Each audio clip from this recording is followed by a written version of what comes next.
Hello hello, bienvenue. Aujourd'hui nous allons parler des transitions vidéo. Il existe plusieurs types de transitions et nous allons les diviser en deux catégories.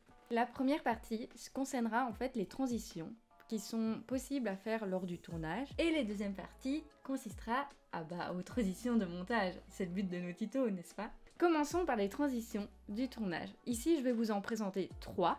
Mais avant tout, qu'est-ce qu'est une transition? Alors une transition, c'est réalisé lors de la post-production.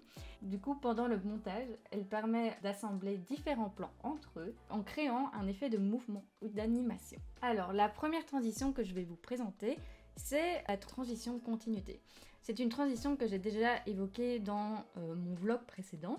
En fait, c'est la transition tout simplement s'il y a un peu un changement de plan. Du coup, on la réalise lors du tournage. Par exemple, je fais mon mouvement.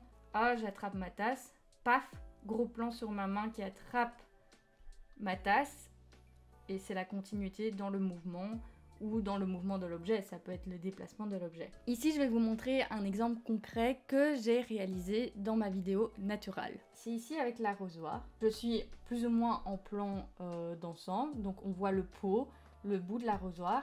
Et je vais prévoir dans le plan suivant, paf, gros plan sur le bout de l'arrosoir qui commence à arroser, tac, gros blanc sur l'eau qui coule. C'est des transitions réalisées lors du tournage.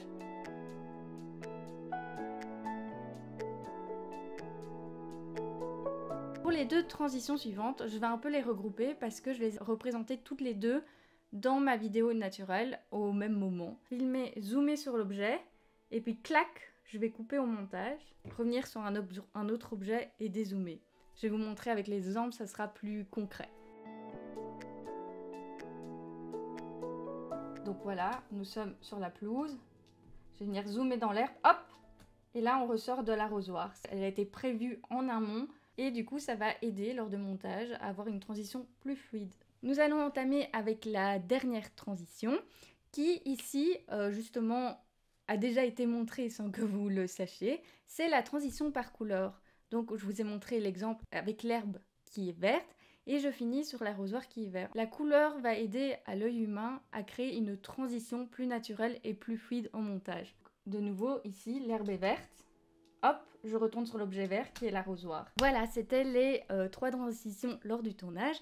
Maintenant, nous allons rentrer dans le vif du sujet et nous allons parler des transitions de montage. Mais avant, je vais devoir vous expliquer un élément très important que nous utilisons énormément en tant que monteur, c'est la quille. Alors, qu'est-ce que c'est une quille? Quille vient du terme anglais, qui désigne en français clé. Voilà, c'est facile, une simple clé. Eh bien, ce sont des petites clés que vous voyez ici, que vous pouvez retrouver ici, comme ça vous voyez à quoi ça ressemble. Ça, c'est ce qu'on appelle des quilles en montage. Et en fait, ces petites clés, celles qui vont décrire le mouvement dans une séquence d'animation.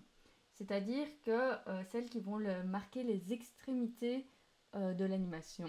Je vais vous montrer après des exemples plus concrets pour que vous compreniez mieux à quoi ça sert. Mais vous allez voir, c'est vraiment très simple. Voilà, ici vous avez votre magnifique montage. À faire apparaître ce qu'on appelle la fenêtre d'effet. C'est là où on va vraiment utiliser tous nos effets. Donc c'est ici qu'on va faire nos zooms, nos changements d'échelle, de l'image, etc.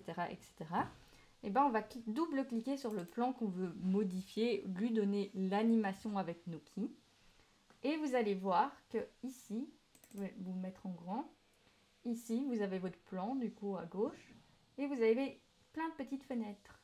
Et vous allez dans options effets et vous avez votre fenêtre avec vos animations. Donc vous voyez notre petite clé sont déjà ici activées parce que je les ai fait pour une vidéo pour Yona. Vous avez plein d'effets que vous pouvez réaliser dans votre plan.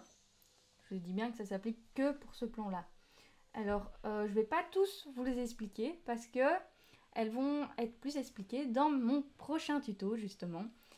Donc voilà, si vous voulez en savoir plus sur les effets principaux, on se retrouve dans mon prochain tuto pour en savoir plus.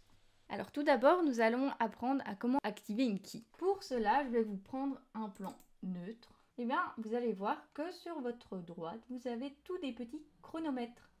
Et c'est ces chronomètres qui vont activer votre quille. Vous cliquez dessus et vous avez une quille qui s'affiche. Donc c'est le début de votre animation qui va commencer. Nous allons jouer avec l'échelle. Donc l'échelle, c'est ce qui va permettre de zoomer ou dézoomer dans une image.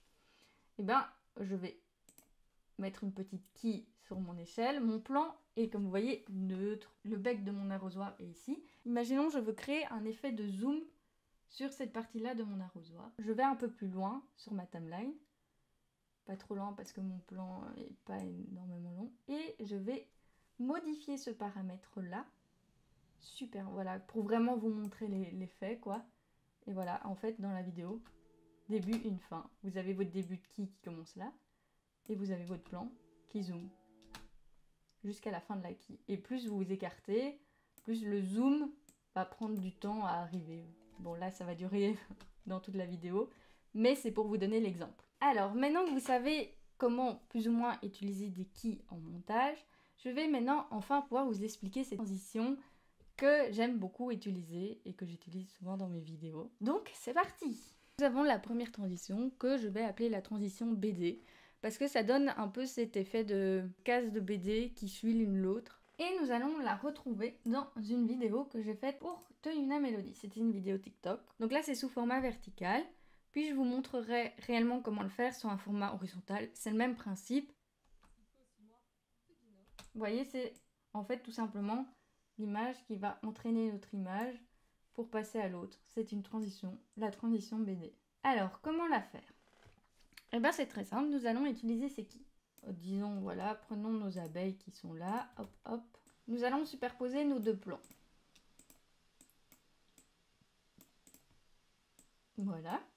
Ensuite, nous allons sélectionner double-clic sur le premier plan qui va s'afficher ici. Nous allons dans la fenêtre Options d'effet. Nous allons cocher notre chronomètre position parce que nous allons jouer avec la position. Alors la position, c'est, voilà, je déplace mon plan, comme vous pouvez voir, à droite ou à la verticale ici. Et nous allons du coup enclencher au moment de notre transition. Vous voyez, je bouge ici et ça bouge en bas aussi. Hein. Les deux timelines sont reliées. Et bien je vais, imaginons, au moment de la coupure, donc ici.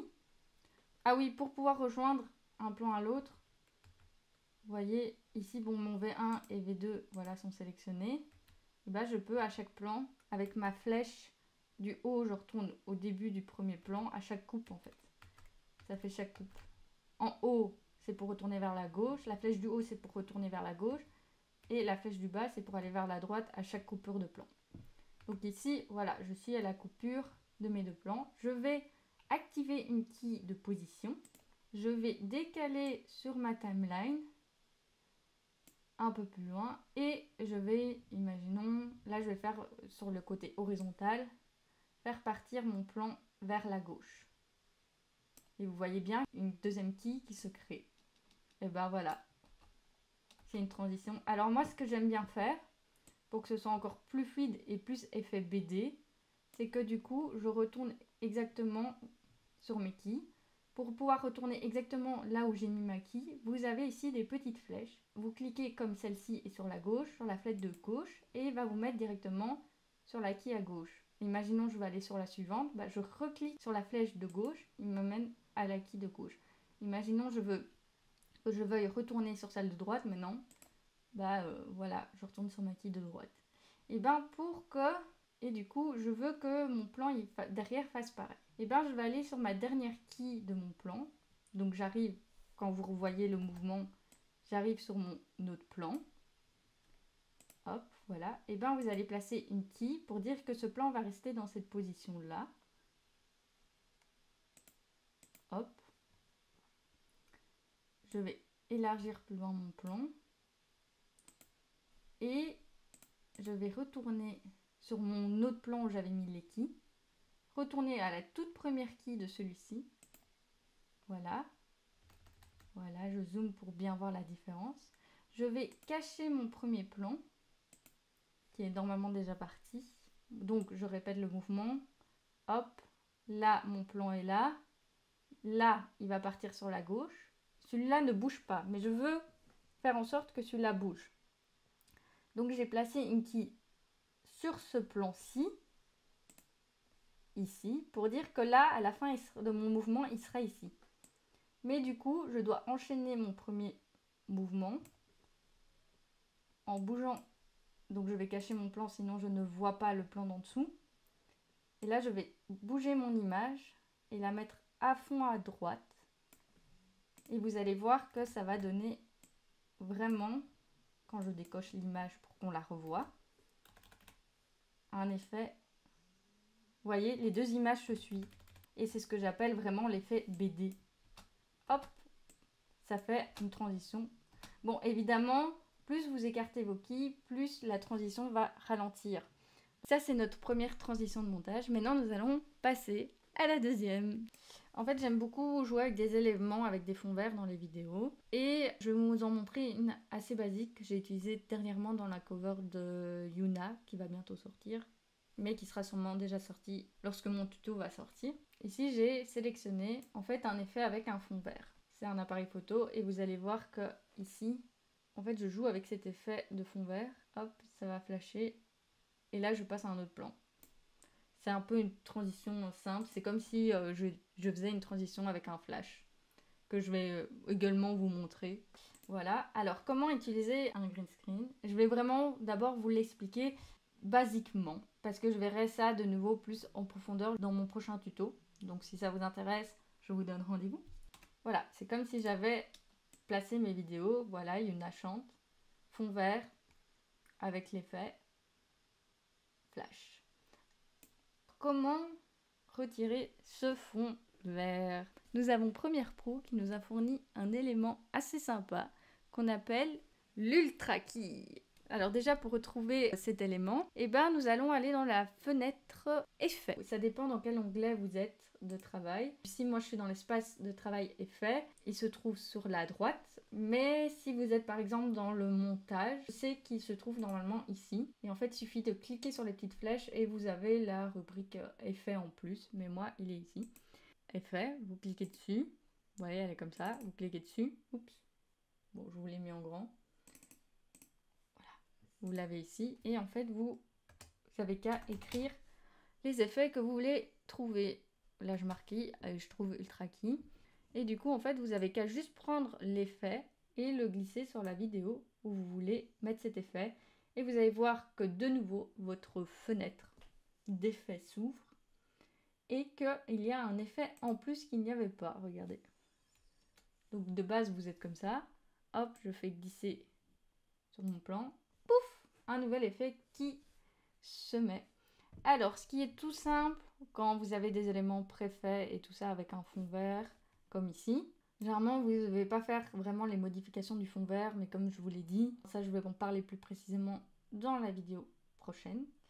Donc ici, en fait, vous avez une pipette. Normalement, pour enlever le fond vert, vous prenez juste votre petite pipette, je clique sur mon fond vert et pouf, mon fond vert a disparu. Et je vais vous montrer comment faire une transition flash, tout simplement, sans fond vert. Voilà, imaginons, vous voulez passer d'un plan à l'autre. Et bien ici, vous allez devoir créer un élément dans votre fenêtre projet. Pour créer cet élément, vous avez ici un nouvel élément. Et nous allons cliquer sur cache couleur. Ok, ça c'est les composés de votre timeline. Il prend les mêmes bases. Et là, vous allez choisir votre couleur. Ici, moi, je veux un flash blanc. Donc, je vais prendre du blanc. Vous pouvez l'appeler cache couleur, blanc. Généralement, moi, j'aime bien mettre les noms qui concordent pour que ce soit bien trié après dans ma timeline. Vous allez prendre ce blanc et le faire glisser dans votre timeline. Alors, vous allez zoomer avec le bouton plus de votre clavier. Et nous allons appliquer des fondus. Dans mes anciens tutos, je vous expliquais comment faire un fondu. Je vais vous le rappeler. Du coup, vous prenez le coin de votre plan. Vous voyez, c'est sélectionné. Et c'est CTRL-D. Et vous avez un fondu qui se crée. Il est un peu long. Du coup, je vais un peu le régler. Je vais même faire mon blanc encore plus court. Hop. Et vous prenez l'autre extrémité et vous faites pareil, CTRL-D. C'est pomme D pour les Mac. Et pareil, on va un peu le réduire. Parce qu'il faut que ça fasse vraiment un effet de flash. Si vous le faites trop long, je vais vous montrer en fait. Je vais vraiment abuser quand je dis trop long.